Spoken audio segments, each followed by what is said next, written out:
জয় শ্রীকৃষ্ণ প্রিয় ছাত্রছাত্রীরা, welcome to মুক্তির পাঠশালা। আজকে আমাদের ক্লাস পঞ্চম শ্রেণীর প্রশ্ন বিচিত্রা বইয়ের প্রথম পর্যায়ক্রমে মূল্যায়নের প্রথম যে আমাদের স্কুল রয়েছে, গণিতের যে প্রথম স্কুল রয়েছে, সেই পুরো স্কুলটা আজকের ক্লাসে আমরা দেখব। খুব সুন্দরভাবে বিস্তারিত ভাবেই আমরা সমস্ত জিনিসগুলো শিখবো। তোমরা যারা বর্তমান বছরে ক্লাস 5-এ পড়ছো, পশ্চিমবঙ্গ সরকার অর্থাৎ পশ্চিমবঙ্গ বোর্ডে তোমরা যারা পড়ছো, তোমাদের স্কুলে তোমরা গণিতে পুরো নাম্বার পাওয়ার জন্য ক্লাসটা শেষ পর্যন্ত খুব সুন্দর করে দেখবে। এবং তোমরা যারা এই ক্লাসের লিঙ্ক গুলো পেতে চাইছো, সমস্ত ক্লাসের লিঙ্ক তোমরা আমাদের ফ্রি হোয়াটসঅ্যাপ গ্রুপে জয়েন থাকতে পারো। সেই গ্রুপের লিঙ্ক এই ভিডিও ডেসক্রিপশন বক্সে এবং কমেন্ট সেকশনে পেয়ে যাবে। চলো, প্রথম স্কুলের প্রথম প্রশ্ন আমাদের কি বলা রয়েছে দেখো, সুন্দর করে আমরা শিখবো। কি বলেছে দেখো প্রথম প্রশ্ন।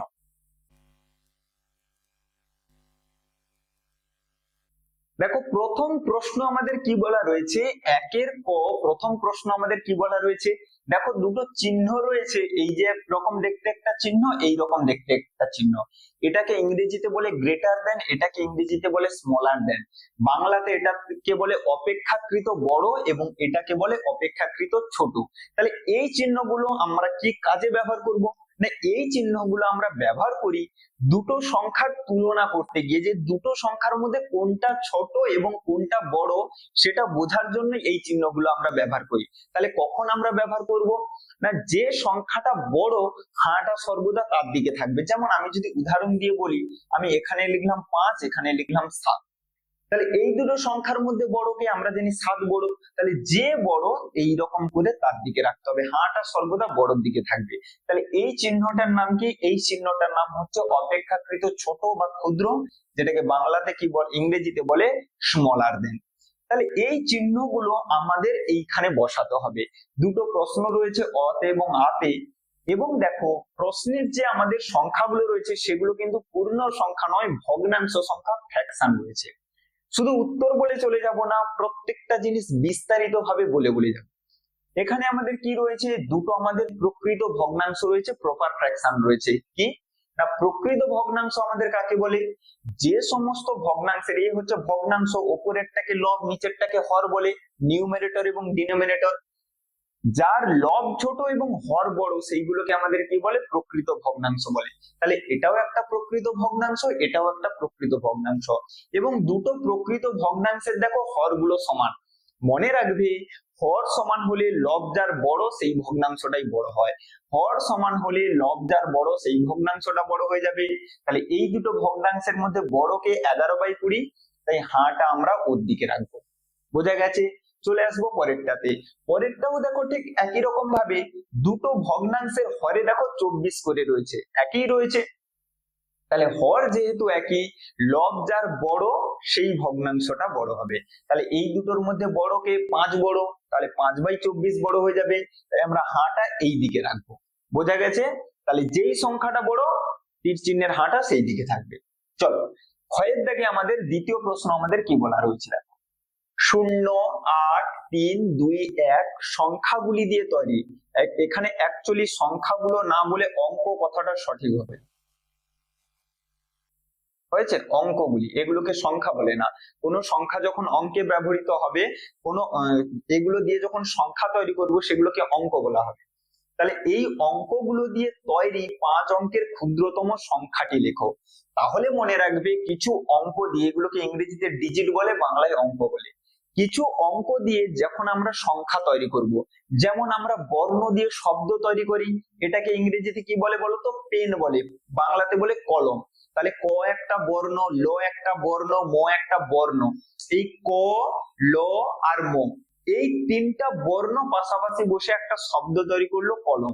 এখানেও একই রকম ভাবে এই অঙ্কগুলো পাশাপাশি বসে আমাদের কি তৈরি করবে, সংখ্যা তৈরি করবে। তাহলে আমরা অনেক সংখ্যা তৈরি করতে পারি, নিজেদের ইচ্ছে খুশি মতো যেখানে সেখানে অঙ্ক সাজিয়ে সংখ্যা তৈরি করতে পারি।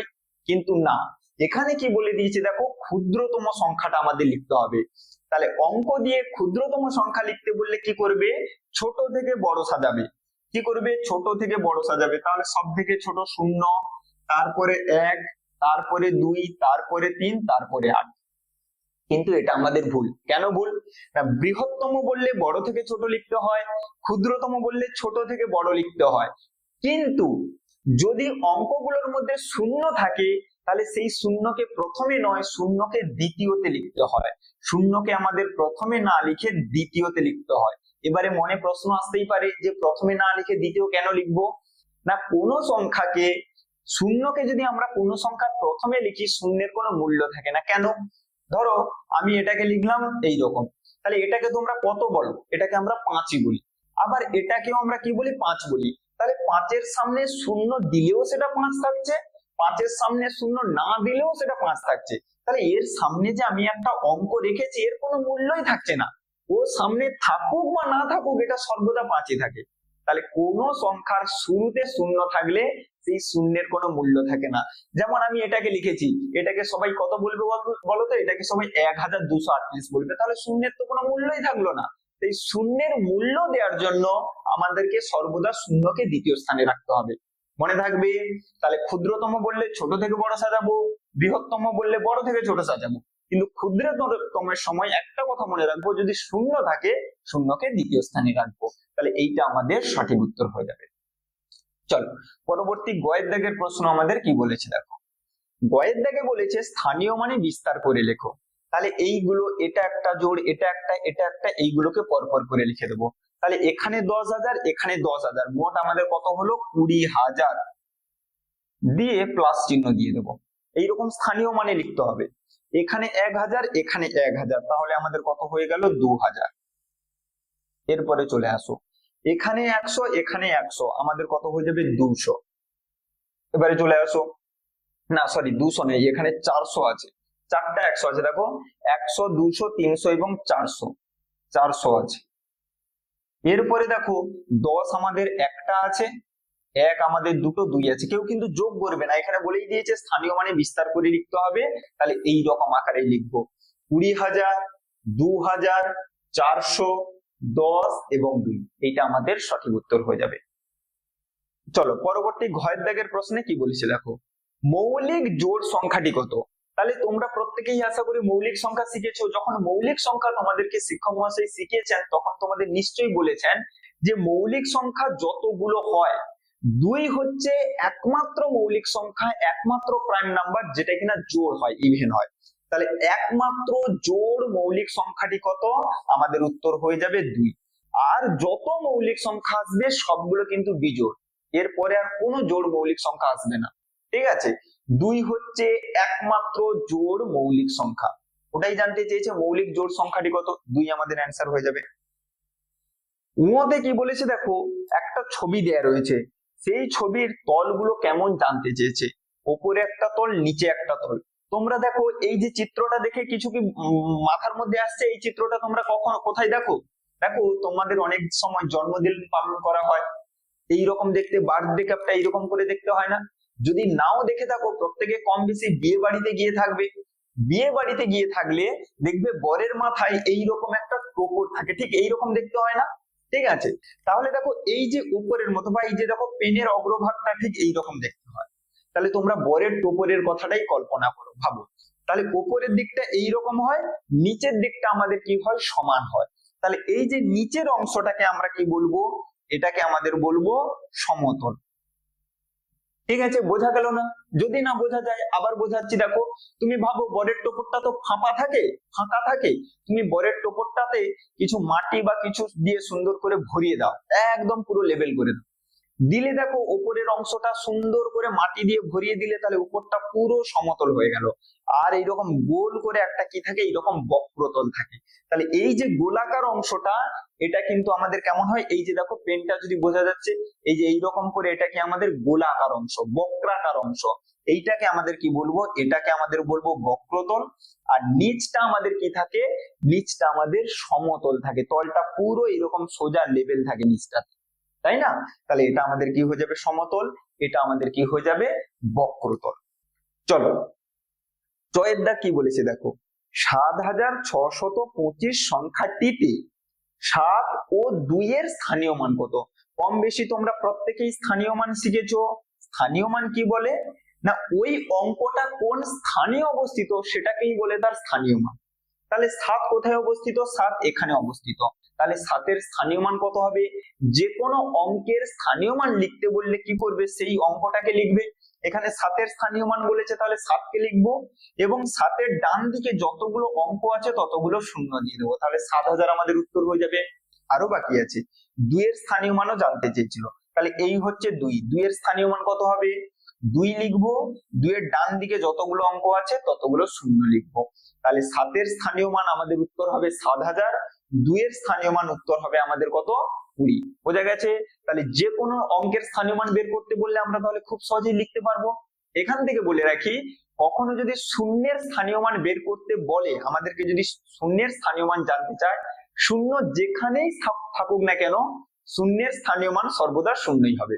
ওকে, শূন্য যেখানেই, প্রথমে দ্বিতীয় তৃতীয় চতুর্থ যেখানেই থাকুক না কেন শূন্যের স্থানীয় মান বললে তুমি সর্বদা শূন্যই লিখবে। ওকে, চলো নেক্সট। এই গেল আমাদের 1 এর দাগের ছোট প্রশ্ন কমপ্লিট হয়ে গেল। ঠিক একই রকম ভাবে বিস্তারিত ভাবে আমরা 2 এর দাগে আসবো। প্রত্যেকে প্রথম থেকে শেষ পর্যন্ত প্রত্যেকটা ক্লাসের ভিডিও দেখবে। আজকে প্রথম স্কুল করাচ্ছে, এইভাবে দ্বিতীয় স্কুল তৃতীয় স্কুল প্রত্যেকটা স্কুল আপলোড করব এবং প্রত্যেকটা এই ভিডিওর লিংক পাওয়ার জন্য প্রত্যেকে আমাদের গ্রুপে জয়েন থাকবে। সেই গ্রুপের লিংক তোমরা ভিডিওর কমেন্ট সেকশনে এবং ডেসক্রিপশন বক্সে কিন্তু তোমরা পেয়ে যাবে। চলো কি বলেছে, কয়েক দাগে দেখো, শূন্য স্থানে সঠিক সংখ্যা বসাও। আমাদেরকে উপরে একটা সংখ্যা দিয়েছে, নিচে একটা সংখ্যা দিয়েছে, দিয়ে দুজনকে বিয়োগ করতে বলেছে। দেখো সুন্দর করে, উপরে আমাদের এখানে কত রয়েছে? 1 রয়েছে। 1 থেকে এমন কত বাদ দেবো 2 আসবো? আচ্ছা, এটা কখনো হতে পারে? আমরা 1 থেকে বাদ দেবো অথচ 2 হয়ে যাবে। 2 থেকে আমরা বড় থেকে কমিয়ে ছোট আনতে পারি, কিন্তু ছোটকে কমিয়ে বড় কখনো হতে পারে? তাহলে 1 থেকে আমরা কখনোই কিছু বিয়োগ করে 2 আনতে পারবো না। তাহলে কি করে আনা যেতে পারে? না, এই 1 কে আমি যদি 11 করে দিই তাহলে কিন্তু 11 কে কমিয়ে কমিয়ে আমি 2 আনতে পারবো। পারবো তো? বোঝা যাচ্ছে কথাগুলো? তাহলে 1 কে আমি কিন্তু এখানে বিয়োগ বলেছি, তাহলে 1 থেকে কিছু বাদ দিয়ে আমি কিন্তু 2 আনতে পারবো না। তাই 1 কে যদি আমি 11 করে দিই, অর্থাৎ এর কাছ থেকে যদি আমি 1 ধার নিয়ে নিই তাহলে কিন্তু 11 হয়ে যাবে। 11 থেকে কিন্তু কমিয়ে আমি 2 করতে পারবো। তাহলে 11 থেকে কত বাদ দিলে 2 আসে? আমি সুন্দর করে বলে দেবো, 11 থেকে 9 বাদ দিলে 2 আসে। তাহলে এই ঘরটাতে কত থাকছে? এই ঘরটাতে 9। এখান থেকে তো 1 ধার নিয়েছিলাম, এখানে এখন তাহলে কত আছে? 7 আছে।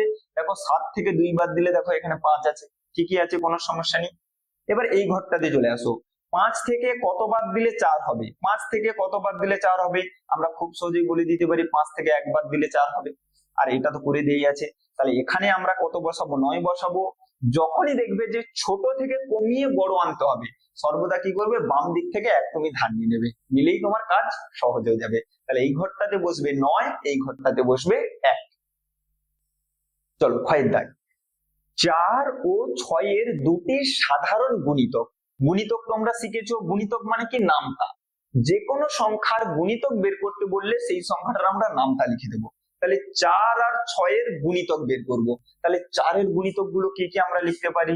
4 এর গুণিতক, 4 একে 4, 4 2 8, 4 3 12, 4 4 16, 4 5 20, 4 6 24, 4 7 28, এইরকম চলতে থাকবে। আরো আছে, গুণিতকের শেষ নেই। আমরা জানি গুণিতকের কোনো শেষ নেই, গুণিতক অসংখ্য গুণিতক পাওয়া যাবে।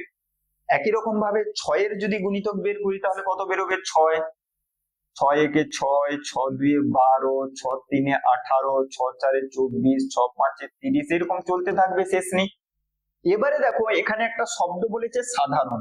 সাধারণ মানে কি? ইংরেজিতে যেটাকে বলে কমন, যে যেটা উভয়ের মধ্যে রয়েছে, দুজনের মধ্যেই রয়েছে সেটাকে সাধারণ বলে। যেটা দুজনের মধ্যেই রয়েছে সেটাকে কি বলে? সাধারণ বলে। তাহলে এর মধ্যে কি 4 আছে? এর মধ্যে 4 আছে। এর মধ্যে কি 4 আছে? না। এর মধ্যে 12 আছে, এর মধ্যে 12 আছে। তাহলে এই 12টা হবে সাধারণ গুণিতক। এর মধ্যেও 24 আছে, এর মধ্যেও 24 আছে, তাহলে 24টা হবে আমাদের সাধারণ গুণিতক। আমি যদি আরো লিখতাম আরো পেতাম। এখানে শেষ করে দিয়েছি। কেন শেষ করেছি? আমাদের দেখো দুটি সাধারণ গুণিতক বের করতে বলেছে। তাহলে কি কি করলাম? দুটি সাধারণ গুণিতক কিভাবে বের করলাম? প্রথমে দুজনের গুণিতক গুলো বের করেছি। বের করার পরে দেখলাম কোন কোন গুণিতক গুলো উভয়ের মধ্যে আছে, দুজনের মধ্যে আছে। আমাদের উত্তর বেরিয়ে গেল 12 24। এটাকে তোমরা আরো সহজে করতে পারো। কিভাবে? যখনই দুটি সাধারণ গুণিতক, দুটো তিনটে চারটে সাধারণ গুণিতক বের করতে বলবে, তোমরা কি করবে? এই দুটো সংখ্যার লসাগু করে নেবে। কি করবে, লসাগু করে নেবে। 4 আর 6 কি করবে, লসাগু করবে। 2 দিলে 2 2 4, 2 3 6, তাহলে লসাগু আমাদের কত আসবে, লসাগু আমাদের আসবে 2 2 4, 4 3 12। কি শেখালাম না, যখনই দুটো সংখ্যার সাধারণ গুণিতক বের করতে বলবে তোমরা কি করবে, ওই দুটো সংখ্যার লসাগু করে দেবে। লসাগু যেটা পেয়েছো ও তুমি নামটা লিখে দেবে, উত্তর হয়ে যাবে। এখানে দুটো বলেছে তাহলে 12 একে 12, 12 দিয়ে 24। এখানে যদি তিনটা বলতো 12 একে 12, 12 দিয়ে 24, 12 3 36, তাহলে যতগুলো বলবে তুমি খুব সহজে লিখে দিতে পারবে। তাহলে লসাগু বের করবে, লসাগুর নামটা লিখে দিলেই গল্প শেষ। দেখো তাহলে এখানে 12 একটা হবে, 12 দিয়ে 24, 12 3 36, আরো যত খুশি বের করতে বলবে আমরা বের করে নিতে পারবো। দুটোর গায়ে 5টা বললেও আমরা 5টা লিখে দিতে পারবো। বোঝা যাচ্ছে? চলো চলে আসবো গয়ের দাগে। ঊর্ধ্বক্রম সাজাও। ঊর্ধ্বক্রম বলে তো অ্যাসেন্ডিং অর্ডার, অর্থাৎ ছোট থেকে বড়, উপরের দিকে উঠবো, ছোট থেকে বড়। তাহলে এই সংখ্যাগুলোকে এক এক করে ছোট থেকে বড় করব কিভাবে, দেখো প্রত্যেকের ঘরে কি একই অঙ্ক আছে, এর মধ্যে 1 2 3 4 5টা, এর মধ্যে 5টা আছে, 1 2 3 4 5, 1 2 3 4 5, 1 2 3, প্রত্যেকের মধ্যে 5টা করে অঙ্ক আছে। তাহলে এক এক করে ক্যান্সেল দাও। এর প্রথমে 4, এর প্রথমে 4, এর প্রথমে 4, এরও প্রথমে 4, তাহলে বুঝতে পারছি না কে বড় কে ছোট। প্রত্যেকের সামনে তো 4 আছে, বুঝবো কি করে? পরেরটাতে চলে আসো। এর 5 আছে, এর 7 আছে, এর 9 আছে, এর 7 আছে, তাহলে সব থেকে কম কার মধ্যে আছে, এই যে 5। আমরা তো ছোট থেকে বড় সাজাবো, তাহলে সব থেকে ছোট হয়ে যাবে কি এইটা, 45,315, এটা সব থেকে ছোট হবে। আচ্ছা এর মধ্যেও 7 আছে, এর মধ্যেও 7 আছে, এর মধ্যে 9 আছে, তাহলে ও সব থেকে বড় হবে। ওর মধ্যে 9 আছে, তাহলে ও সব থেকে বড় হবে, ওকে শেষে লিখবো। এবারে এর মধ্যেও 7, এর মধ্যেও 7, তাহলে বুঝতে পারছি না কে বড় কে ছোট। তাহলে তারপরেরটা দেখি, এর মধ্যে 8 আছে, এর মধ্যে 7 আছে, তাহলে 8 বড় না 7 বড় গো, 8 বড়, তাহলে ছোট হয়ে যাবে এটা। তাহলে একদম ছোট এটা, তারপরে ছোট কোনটা হলো 4 7 7 2 0, এটা তো সব থেকে বড় বলেইছিলাম আগে, তাহলে ওকে শেষে লিখবো। এরপরে লিখবো এটা 4 7 8 2 5, আর শেষে আমাদের হয়ে যাবে 49,412। তাহলে বোঝা গেল কি কি ভাবে আমরা বের করলাম। একটা একটা করে অঙ্ক দেখবে, তাহলে খুব সহজেই তোমরা পেয়ে যাবে। প্রথমে সবার 4 একই ছিল, বুঝতে পারছিলাম না। তারপরে এর 5 এর 9, তাহলে এ সব থেকে ছোট, ও সব থেকে বড় হবে। এদের দুজনের মধ্যে 7 রয়েছে, বুঝতে পারছে না, তাহলে ওদের দুজনে তারপরের অঙ্কটা দেখলেই পেয়ে যাবো যে ওদের দুজনের মধ্যে কে বড় কে ছোট। ওকে চলো ঘয়ের দাগে চলে আসো। 472 মাসে কত বছর কত মাস? চলো আমি এটা পরবর্তী স্লাইডে করাচ্ছি। কি বলেছে দেখো, 472 মাস দেয়া আছে। এই 472 মাসকে আমাদেরকে কি করতে হবে, কত বছর আর কত মাস করতে হবে। তাহলে মাসকে আমাদের কিসে পরিণত করতে বলেছে, মাসকে আমাদের বছরে পরিণত করতে বলেছে। তাহলে আমরা ভাববো যে মাসের সঙ্গে বছরের সম্পর্ক কি, না 1 বছর সমান 12 মাস, অর্থাৎ বছরকে মাস করতে হলে 12 দিয়ে গুণ করতে হয়, মাসকে বছর করতে হলে 12 দিয়ে ভাগ করতে হয়। তাহলে মাসকে বছর করব, 12 দিয়ে ভাগ করব। দিয়ে দাও 12 3 36, 1 নামলো, 4 থেকে 3 1 112। এরপরে কত হয়ে যাবে বলতো, 12 9 108, কত ভাগ শেষ থাকলো, 4 ভাগ শেষ থাকলো। তাহলে উত্তর আমাদের হয়ে গেল 39 বছর। যেহেতু 12 দিয়ে ভাগ করেছি, তাহলে উত্তর যেটা আসবে সেটা বছর হবে। এখনো আমাদের কত মাস অতিরিক্ত পড়ে থাকলো, 4 মাস অতিরিক্ত পড়ে থাকলো। তাহলে 39 বছর 4 মাস আমাদের সঠিক উত্তর হয়ে যাবে। হয়েছে? তাহলে যখনই মাসকে বছর করতে বলবে আমরা সর্বদা কি করব, 12 দিয়ে ভাগ করব। ঠিক আছে, চলো নেক্সট পরবর্তী প্রশ্নে চলে আসবো। তাহলে 2 এর দাগ আমাদের সবগুলো কমপ্লিট হয়ে গেল। 2 এর দাগ ঠিক একই রকম ভাবে আমরা পরবর্তী 3 এর দাগের প্রশ্নে চলে আসবো। 3 এর দাগে 3টা বড় বড় প্রশ্ন রয়েছে। সেই 3টা বড় বড় প্রশ্নকে আমি আলাদা আলাদা ভাবে রেখেছি, যেহেতু বড় জায়গা লাগবে বোঝাতে। চল কি বলেছে, 9টি খাতা, 12টি পেন্সিল ও 24টি রং পেন্সিল সর্বাধিক কতজনের মধ্যে ভাগ করে দেওয়া যাবে? সবচেয়ে বেশি কতজনের মধ্যে সমান ভাগে ভাগ করব? আচ্ছা দেখো একটু চিন্তা ভাবনা করো। আমার কাছে 9টা খাতা আছে, আমি বললাম ওই 9টা খাতাকে আমি 10 জনকে দেব, সম্ভব হবে কখনো? তাহলে আমাকে খাতাকে ছিঁড়ে ছিঁড়ে দিতে হবে। আমি বললাম এই 12টা পেন্সিল আছে, আমি এই 12টা পেন্সিল আমি 15 জনকে দেব, কখনো সম্ভব হবে? তাহলে আমাকে পেন্সিলকে ভেঙে দিতে হবে। ওই রকম তো অঙ্ক হয় না। তাহলে আমায় হয় সবাইকে একটা করে দিতে পারি, দুটো করে দিতে পারি, তিনটা করে দিতে পারি, মোট গোটা গোটা দেবো, ভেঙে কাউকে দেবো না। এটুকু ক্লিয়ার হয়েছে?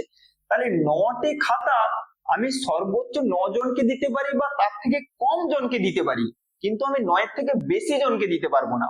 বেশি জনকে দিতে হলে আমাকে খাতাকে ছিঁড়ে ছিঁড়ে দিতে হবে।